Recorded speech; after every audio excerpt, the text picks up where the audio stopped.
Today we're gonna talk about how the moral of the story is formed. Obviously, it has to do with we're gonna talk about La La Land, Beef, and Ferris Bueller, and maybe it's harder to decode what the moral of the story is in some shows and movies more than others, or just any form of media, a book, whatever. I really need to come up with a name for that. I don't want to call it just media, anyways. Another thing that has a very strong moral of the story is Beef on Netflix, and really the crux of it is that I liked this one, but got kind of stale near the end to me. But basically, it's just a back and forth of these two people beefing, and and obviously it goes way too far, and they almost end up dying, almost like Tom and Jerry. And Tom and Jerry die too, and it's like, lesson learned. Oh wait, I've been recording this entire time. Of course, some stories have multiple lessons in them. An episode of a TV show over and over again. Each episode has a different lesson. It's like not like the entire thing doesn't have like one big lesson, except it kind of does. Like, I don't know, for example, La La Land. It's a story about this girl and this dude, and they both have very aspiring dreams. Like, they both dream super big.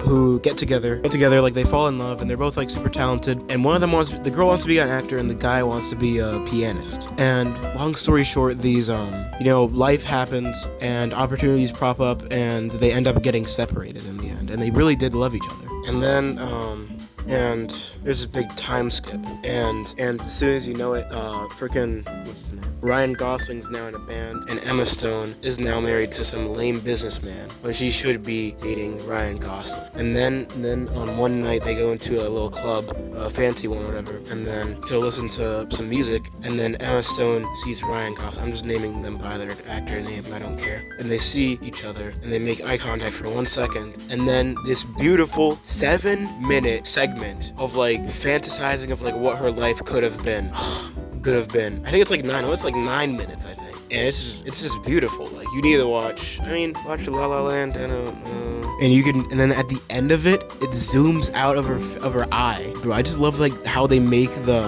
freaking businessman dude that she ended up marrying just be like the most boring guy ever. Like, he's given how is he giving off like Tom and Jerry, the human character where their face isn't revealed type vibes. Like, they're that boring. Like, it's like we're not supposed to pay attention to him. It's almost like he shouldn't be there, It's like a non-canon event. And then after this little montage, this is like the most beautiful song in the entire. This is the best song in the movie, I think, except for the one at the beginning. I don't know. Well, it's one of those, but yeah, I'd say it's the best one. And then it just ends with the motif of that Ryan Gosling has been playing the entire movie on the piano, and it's just so sad. And this movie is filled with moments like these. This is just the nail in the coffin, really. Actually, you should watch this movie. You should watch this movie. It's pretty sad. And it sounds like an old Disney song. It's filled with whimsy. This movie is filled with whimsy. I recommend La La Land. It's pretty cool. It's just like you can just feel the regret in them. Yeah. And then there's Ferris Bueller, which has multiple little lessons in it. Really, so much happens in this movie, like in hindsight. Amazing movie, by the way. So he's like super smug, and he takes the day off, and everybody in school knows it.